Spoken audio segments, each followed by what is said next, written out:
De 14 a 21 de dezembro, celebramos a Semana Nacional de Conscientização sobre a Doação de Medula Óssea. O Brasil ocupa uma posição de destaque mundial, possuindo o terceiro maior banco de doadores de medula óssea do planeta. Apesar disso, ainda existem muitos desafios para aumentar o número de doadores cadastrados e encontrar compatibilidade para quem precisa do transplante. Para nos ajudar a entender como funciona o processo de doação e reforçar a importância dessa causa, eu converso agora com a Larissa Fátima, que é especialista em promoção e prevenção em educação em saúde. Ela está conectada aqui com a gente. Um ótimo dia, bem-vinda. Bom dia, Victor, bom dia a todos. Então, eu queria que você começasse explicando o básico, né? O que é a medula óssea e qual que é a função dela no nosso organismo? Bom, a medula óssea nada mais é que um tecido gelatinoso encontrado no interior dos ossos, que a gente é conhecido como tutano. Então, lá é formado também as células hematopoéticas, onde se encontram as hemácias, os glóbulos brancos e as plaquetas. As pessoas ainda confundem um pouco com medula espinhal. A medula espinhal, ela fica dentro da coluna vertebral, então ela é responsável do sistema nervoso, transmite os impulsos nervosos, não tem a ver com a medula óssea. Sempre tem muito essa confusão relacionada à medula óssea com a medula espinhal, então é sempre bom enfatizar a diferença dessas duas. Então, a medula óssea, ela contém as células troncos, resposta pela fabricação das células sanguíneas, hematopoéticas. Essa que é a diferença entre uma e outra. Certo. E quais são as condições ou doenças que podem levar uma pessoa a precisar de um transplante de medula? Bom, as doenças são leucemia, linfoma, hoje em dia também anemia falciforme e outras doenças relacionadas ao sangue. Então, doenças que têm esse vínculo com o sangue são as principais doenças hoje que ocorre esse transplante de medula óssea. Ah, certo. E como é que funciona esse processo de transplante de medula óssea? Porque a gente é muito acostumado a ver e falar sobre a doação de sangue, né? Como que funciona a doação da medula? Bom, hoje a gente tem os nossos hemocentros, né? Espalhados por todo o país. A pessoa que tem um interesse em fazer esse transplante de medula óssea pode procurar um hemocentro próximo, coletar, a gente chama de um exame que chama HLA. Esse exame, ele faz a compatibilidade e aí deixa nos dados e manda para um banco de dados que se chama Redome. Esse Redome é onde faz esse vínculo entre o paciente e o doador. Então, a pessoa vai nesse hemocentro, coleta uma amostra de sangue e faz essa compatibilidade. O Redome depois vai entrar em contato para fazer um cadastro. A pessoa já pode ir direto também, cadastrar pelo site, fazer um cadastro certinho dos dados, precisa de um documento com foto, coleta essa amostra, vê a compatibilidade do paciente com o doador e, posteriormente, também faz um exame físico com o médico, depois da aprovação, para ver se está tudo certinho. Tem que ser um paciente saudável, entre 18 a 35 anos de idade, não pode ter doenças crônicas como diabetes, hipertensão, doenças contagiosas também não pode ser um doador. E é esse processo que acontece para essa doação dessa medula óssea. Muito bem. E aquela pessoa que está em casa agora nos assistindo, quer ser um doador, mas não sabe o que fazer, qual que é o primeiro passo que ele deve tomar para se tornar ali doador de medula óssea? Ir no hemocentro próximo à residência, coletar essa amostra, pode também pesquisar um pouco mais sobre. A medula óssea, a gente sempre fala que tem duas formas de realizar. Tanto coleta de sangue, que a gente é um pouco parecido com a hemodiálise. Então, esse paciente vai ser coletado uma filtragem desse sangue e ser passado para o doador, e também uma coleta pela bacia, pelo interior da bacia. É um pouco mais invasivo, mas também assim, a pessoa não vai sentir nada anormal, pode sentir apenas uma dor, mas nada que uma analgesia não resolva. Então, a gente sempre conscientiza as pessoas a sim doar, né, a ser um doador de medula óssea. Hoje a gente tem 5,5 bilhões de pessoas no nosso banco de dados e que esse número aumente mesmo, essa conscientização que pode salvar mais de 80 mil doenças. Então, assim, é muito benéfico para as pessoas. Com certeza, né? O que acontece depois do cadastro? A minha dúvida é a seguinte: como que é feita a busca por compatibilidade? Existe um banco nacional e aí a pessoa, por exemplo, que é doadora aqui no estado de Goiás, ela pode ajudar uma pessoa que está lá no sul do Brasil, por exemplo?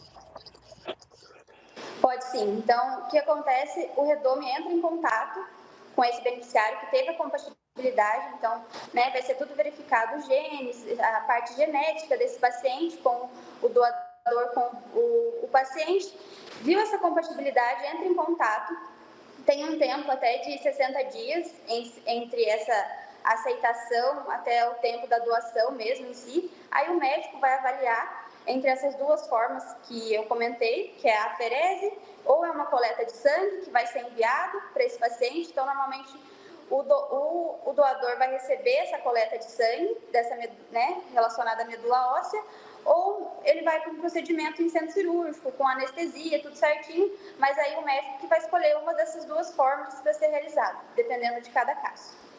Qual que é a chance de encontrar um doador compatível fora do ambiente familiar? Hoje em dia ainda é muito raro, apesar do nosso número ser bastante grande, 5,5 bilhões, mas ainda é muito raro, então a gente sempre fala mesmo, conscientiza as pessoas para aumentar essa doação espontânea, né? De estar disponível para essa doação, porque ainda é muito difícil. Então, por exemplo, se uma pessoa aceita fazer essa doação e o doador já se prepara para receber essa doação e depois essa pessoa muda de ideia, essa pessoa pode vir até a óbito, porque é muito difícil encontrar um outro doador muito rápido, assim. Então, tem todo um processo, é um pouco longo. Então, quem se conscientizar em realizar esse transplante de medula óssea, estar disponível para isso é muito importante. É isso, né? Fazer o convite para quem está em casa. E a gente aproveita esse espaço, além de fazer o convite, também eliminar mitos, né? Quais são os mitos mais comuns relacionados à doação de medula óssea que precisam ser desconstruídos? Bom, as pessoas, na verdade, falam que, como eu comentei no começo, eles confundem muito com a medula espinhal. Então, acham que vai interferir na coluna vertebral da pessoa. Então, eu vou tirar a medula óssea, vou fazer esse transplante e vai interferir na minha medula espinhal. Não tem nada a ver uma coisa com a outra. Então, pode ficar tranquilo, o seu transplante de medula óssea. Se for uma coleta de sangue, vai ser no mesmo dia, em 24 horas você já é liberado. Se for a coleta pela bacia da medula óssea, no máximo 2 dias você também já consegue essa liberação. Então, assim, é super tranquilo. Você pode doar novamente também. Então, as pessoas também perguntam muito, mas eu já doei, eu não posso doar mais? Não, pode doar novamente também, não tem problema. Então, dor também é bem relativo, dor local, coleta de exame laboratorial, a pessoa pode sentir uma gripe normal, então não é muito assustador, como as pessoas falam. É bem mais tranquilo do que parece, né? E a gente acaba, por falta de informação, prejudicando esse banco de doadores. E o procedimento de doação, ele oferece algum risco ao doador ou não? Não oferece nenhum risco para o doador. Certo. E os desafios... É tudo também sigiloso. Pois não. É tudo sigiloso também, então é anônimo. Tanto o doador não sabe quem é o receptor e o receptor também não sabe quem é o doador. É tudo bem anônimo. Tá certo. E quais são os desafios que o Brasil enfrenta para ampliar o número de doadores? Acredito que seja a conscientização mesmo, a chegada de informação para as pessoas.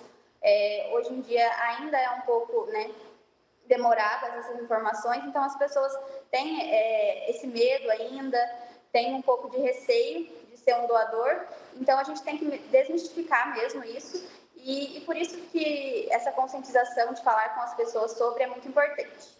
O que você diria para aquelas pessoas que estão em casa agora, têm vontade, mas por algum motivo têm medo, têm receio de se tornar um doador de medula? Eu acredito que você sendo um doador de medula, você pode salvar a vida de várias pessoas, além da qualidade da vida dessas pessoas. Então, pode combater as doenças, promover um bem-estar para essa pessoa. Então, você está fazendo um bem, mesmo estando distante. Então, seja um doador, é muito importante. É isso, está feito o convite. Busque mais orientações. Caso alguém que está nos acompanhando agora tenha ficado com alguma dúvida, tem algum lugar onde ela possa se informar melhor? Sim, o site hoje é chamado Redome, que é o banco de dados de transplante de medula óssea. Lá concede bastante informações, também, novamente, o passo a passo de como isso funciona, cadastro, a coleta de exame laboratorial e assim sucessivamente até chegar o transplante em si. Então, pode entrar no Redome, tem essas informações e a pessoa consegue sanar todas as dúvidas posteriormente, se tiver alguma. Larissa, muito obrigado, viu, pelo seu tempo aqui com a gente, por trazer conscientização para quem nos acompanha. Um assunto muito importante, né? Estamos falando aqui sobre salvar vidas. Parabéns pelo trabalho. Até mais. Obrigada, até.